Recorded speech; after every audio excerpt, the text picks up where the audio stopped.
Hello, I'm David Chaston with 90 at 9, brought to you by interest.co.nz. This week, get everything you need to know in 90 seconds at 9 o'clock, including news. US labour markets created far fewer jobs in August.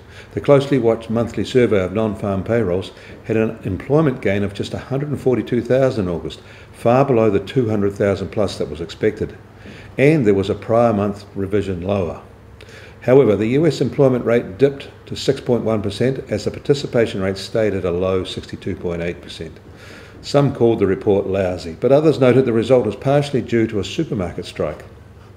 Markets seemed to shrug off the news, with the S&P 500 closing up at over the 2000 index level.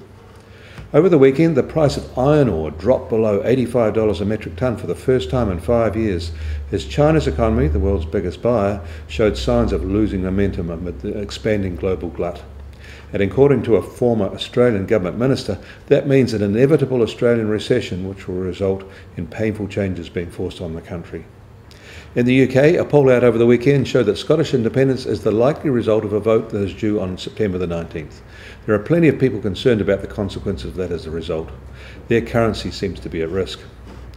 The US 10-year benchmark bond yields rose again today and are now at 2.46%. The price of oil and gold both fell at the end of last week. The US oil price is now just below $94 a barrel, and the Brent benchmark is just below $101 a barrel. Gold is basically unchanged now at $1,268 an ounce. We start the week with our currency a little higher after the US jobs report. We're now just on 83.3 US cents, 88.8 Aussie cents, and the TWI is at 79.0. I'm David Chaston. That was 90 at 9, brought to you by interest.co.nz.